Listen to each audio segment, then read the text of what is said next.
bienvenue dans ce nouveau numéro de Cartech le Mag. Au programme cette semaine, les premières vidéos des BMW Série 1 et Mercedes SLS Roadster.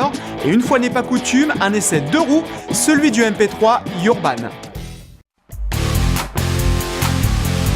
Gros coup de vent avec cette version Roadster de la Mercedes SLS. Elle laisse de côté les portes papillons pour adopter une capote souple. Et côté moteur, c'est identique au coupé avec le même V8 de 571 chevaux, ce qui signifie qu'il est possible de rouler chevaux au vent à 320 km/h. On connaît désormais son prix, comptez un surcoût de 10 000 € par rapport au coupé, ce qui place la note de départ à 209 000 € de départ, car certaines options la feront vite grimper, comme cette peinture argentée à 12 000 € ou des sièges baquets à 2 500 €.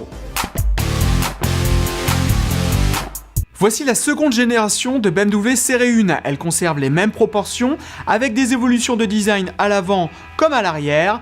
Et comme sur la Mercedes Classe C, deux finitions extérieures sont maintenant proposées.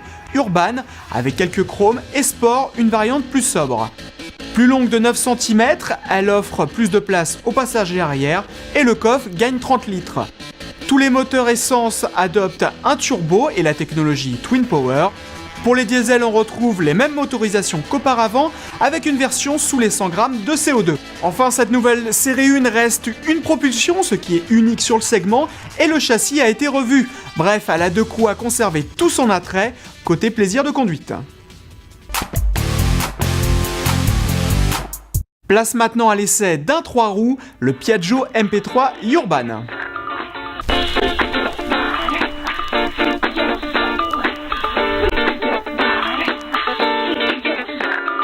Pour cet essai estival, on a décidé de délaisser un peu la voiture et de s'intéresser aux 3 roues. La nouveauté dans ce domaine, eh bien, c'est ce MP3 Urban de Piaggio. Alors le Urban, qu'est-ce que c'est ?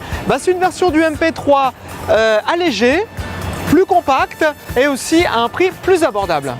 Esthétiquement, on voit tout de suite la différence, surtout à l'avant où il est moins caréné. On voit un peu mieux le mécanisme de balancier assez caractéristique du MP3. Alors l'écartement est suffisamment grand pour qu'il soit conduit avec un permis auto sous certaines conditions, car ici c'est une version 300, mais il existe aussi en version 125. De profil, il est plus fin, plus élancé, plus travaillé même que le MP3 classique. La partie arrière, elle, est assez dépouillée. On voit beaucoup de plastique, c'est peut-être pas la partie la plus réussie. Petit plus, les clignotants ont l'air mieux fixés que sur le MP3 original. Le coffre ne s'ouvre plus par un bouton électrique, mais par une clé, c'est donc par câble. Ça, c'est pour le côté un petit peu plus dépouillé. Le coffre, lui, est d'une forme différente, plus long, moins profond, mais il permet toujours de contenir 2 casques jet.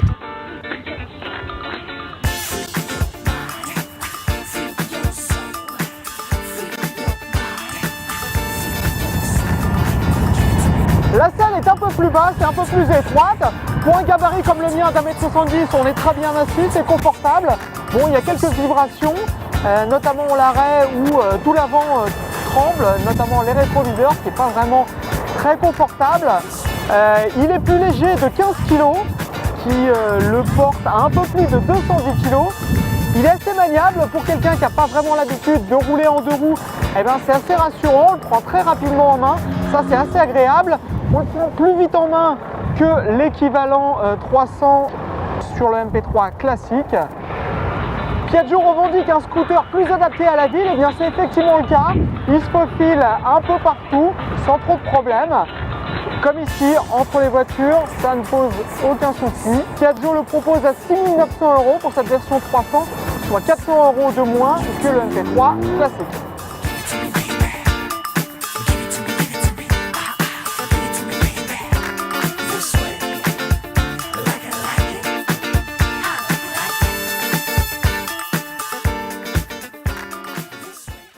Voilà, ce mag est maintenant terminé, on fait une petite pause pour les vacances et je vous donne rendez-vous à la rentrée pour l'actualité chaude du salon de Francfort.